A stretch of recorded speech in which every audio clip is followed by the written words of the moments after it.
Sportage. Well, we have come a very long way. I remember the previous generation of Kia Sportage. It wasn't ugly, but it wasn't exactly what you call inspiring. Today, we're singing a very different song with this gorgeous thing that looks brilliant. But what is happening on the inside and how does it feel to drive? Without further ado, let's hit the road and find out what this beauty is all about. 1, 2, 3.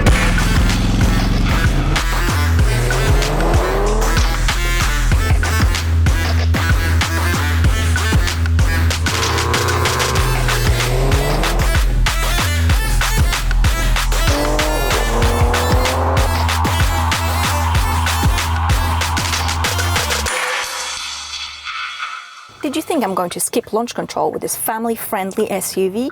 No, don't be silly. Want to see just how big our guts truly are.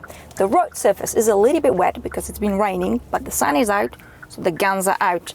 Let's put you into sport mode. I think that's all I can do. Foot on the brake, foot on the throttle. Let's warm you up. Oh, it's a bit quiet. Oh, well, oh, duh, it's a hybrid. Go on, Kia. Pick it up, Cupcake. Let's see what you've got. So the declared 0 to 100 is 8.3 seconds, and I am, well, 7.48. Well. The top speed is 193 kilometers an hour. See, I love launching sports cars, but there's nothing more satisfying than launching a pretty big car and getting this result. How about that? You see, the electric motor really helps this 1.6 liter engine to pick it up, get it together. Oh yeah. Guns are out, yep.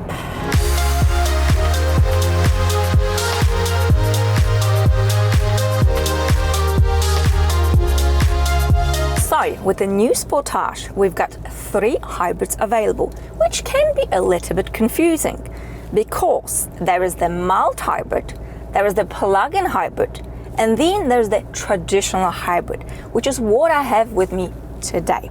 Now, plug-in hybrid, as the name suggests, to charge your battery, you just plug it in to the electricity. You don't have to do that with the traditional hybrid. And in both plug-in hybrid and traditional hybrid, the electric motor can actually drive the car without using the engine. Unlike with the mild hybrid, where the electric motor only supports the engine but cannot actually drive the car on its own because it needs the engine to run. But why do they insist on sticking in an electric motor? Do we really need it? Well, the electric motor is there for 3 reasons. The first one being improved fuel efficiency. Second is to meet the emissions targets, politics and all that delightful stuff. And number 3, better performance, because the electric motor actually reduces the lag that the engine often produces. So under the bonnet, I've got a 1.6 liter turbocharged petrol engine. And is my fuel economy really improved? Let's have a look. Below 7 liters, you see it is. This is a combination of congested city, motorway, B roads. And safe to say, I don't exactly have a light right foot. The total power being produced is 230 horses and 350 newton meters of torque. And how does this translate? So I'm going to plant my foot. Pedal to the metal, really? There's a bit of a droning sound, but it's not bad at all. And the electric motor here really helps the engine to get it together much quicker. It just feels a lot more civilized.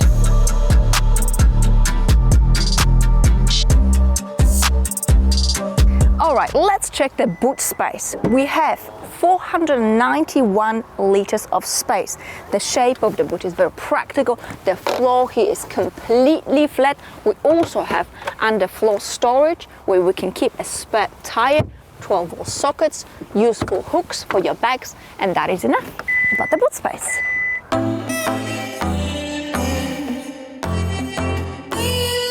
I don't need a hit to believe that I'm living. You can lock me up if my tongue keeps slipping. I'ma keep spitting up rhymes I'm digging. And being a passenger in Kia Sportage, so I have adjusted the front seat for my height, which is just over 1.7 meters, 5'7". I've got plenty of legroom, a very good headroom. Got this beautiful sunroof. You can adjust these seats, but well, old habits die hard. I remember the very same thing happened in the previous Kia Sportage. Well done, Kia. Anyway, the seats here are heated. You can just press the button down here. Small hooks. This is for your blazer or your jacket, so they don't crease very well. What about the middle seat? Well, the floor here is nearly flat, so you can fit in an adult, even for a little bit longer than 5 minutes. But the space here is just as lovely as it is in the front.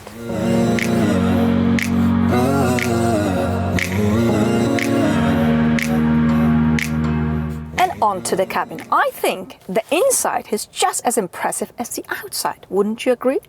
The quality of the materials, the fit and finish is very good. The Alcantara, the leather just feels so soft. I do have what's so called the GT line, which really is a cherry on the cake. But if you can afford it, I say go for it. You won't regret it. Quick practicality test. Green bottle of water. It works with the car, but it does not come with the car. It's my personal. You can easily fit that in a door bin. Pop the bottle in here. More storage space down here. Large pocket, very handy. Glove box. Well, on the smaller side, I do have this. I like the sun shield. You see, with Koreans, generally Asian cars, I like it because these extend. Because in most cars, they don't extend. You put it like that, and then the sun gets through, and the sun wants to get you, wants to kill you, obviously. But this, yeah, it's an important feature for me. Anyway, let's not get distracted. Got this handy pocket for your mobile phone. This is wireless mobile charging. Got also 12-volt socket, USB port, USB-C port. You see, when there is a will, there is a way. They can't do it all. You can close this pocket to hide all your secrets, right? I like the steering wheel. It feels good in your hands. Shortcut buttons, clean and simple layout. You've got access to pretty much everything that you need whilst you're driving. You've got this brand new, beautiful logo. I did complain about the previous logo with the previous generation of Sportage. Well, things have definitely shifted. They have become sharper, foxy, and I like it. Okay, digital driver's display. You can customize the layout. Let me put it this way, whatever your heart desires, Kia gives it to you in terms of changes and colors and all that. Very, very good. I do like the center console. It just looks elegant and it is also practical. Round gear lever, I like that, very good. Seat heating, seat cooling, steering wheel heating. I mean, this version is really beefed up.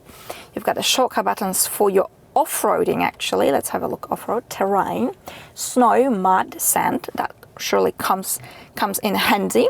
Quick access to your cameras. There you go. And the cameras are really good. They are a little bit dirty because I've just been going a little bit off-road. You can't blame me. Very good. Okay, and onto the infotainment system. So the system itself is easy, straightforward, very intuitive. If you don't like it, you can plug in your iPhone or your Android. Let's have a look at the maps. Look how quickly it responds to my finger. There you go.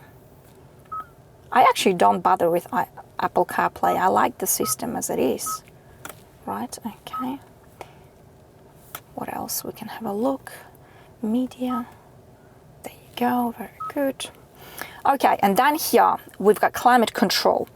Initially it might appear to be a bit of a mumbo jumbo, but it is not. I promise you, it actually makes so much sense. It actually makes more sense than German cars, right? So you've got the climate control, you've got traditional knob for temperature. Okay, very good. And then just press the button, boom. It flicks to shortcut buttons, map, navigation, track, etc. Radio, can't speak, radio, media, and so on and so forth. You see, and this is a perfect way to avoid having many buttons and not to essentially piss off your customer and the user, because we don't need a lot of buttons. We just need intelligent way of managing the buttons, which is exactly what Kia has done. I mean, if you flick it to, you can change the track, very easy. There you go. Music, copyrights, YouTube is gonna ban me. But overall, I have to say, Kia has done such a brilliant job with this cabin. Oh, by the way, another feature, you've got 2 USB-C ports on the seats. I mean, yeah, it's pretty good. From the moment we held on to things we cannot see, I would cross the sky forever. The suspension here is nice and soft. It absorbs all of the bumps, potholes and imperfections. The new Sportage is also a brilliant long-distance cruiser. No tire noise, no wind noise, ever so relaxing. The steering here is reasonably light, but it's got a good response. It is also dead easy to maneuver this car in and out of car parks. We've got a good turning circle, good visibility, we're sitting higher up, no blind spot in the front, big rear window, great cameras. But let's put you into sport mode, shall we? We've got significantly more weight added to the steering. It also becomes punchier. You really feel the torque. I like it. I really like it actually. On a twisty road, it's not going to lose its plot. The handling is surprisingly good here. I mean, it's not a small car. We've got an all-drive system, so we've got plenty of grip. We'll feel safe and secure. I've got a 6-speed automatic gearbox, which just delivers because you don't feel the change of gears at all. It is fast-free, it is relaxing, just like Sportage. But I bet what wasn't relaxing was for Kia to make this bold decision to build a slightly different car. I mean, after all, Sportage was their top seller. Yet, the new Sportage is 30 centimeters longer. It is also wider. It is taller. Essentially, it is a completely different car. When I first saw it, my thoughts were, oh wow, I like it. I need to drive this car. And for goodness sake, I don't really get excited about SUVs, yet here I was. And they do say you shouldn't judge a book by its cover, but I did, and guess what? I was right. I mean, what I really get excited with Kia is the growth, is the development. You see, Kia, what is Kia doing? Is showing us some big balls. And it is ever so appreciated in today's world because all we see is lukewarm, flaky. We don't want that. We want bold. We want brilliant. The new Sportage gives you everything you need from an SUV in terms of space, practicality, safety system, and all of that. But it also looks ever so cool, especially in this green color. I love it. It's gorgeous. And black contrast roof. In terms of engine, trims, colors, there's just so many options. There's something for everybody. This is a winner. It's actually one of the top premium SUVs I've driven this year. So good on you, Kia. That's it for today. I'm curious, what are your thoughts on the new Sportage? Let me know in the comments below. I wish you a wonderful day, whatever that you're up to, and I'll see you very, very soon. Bye.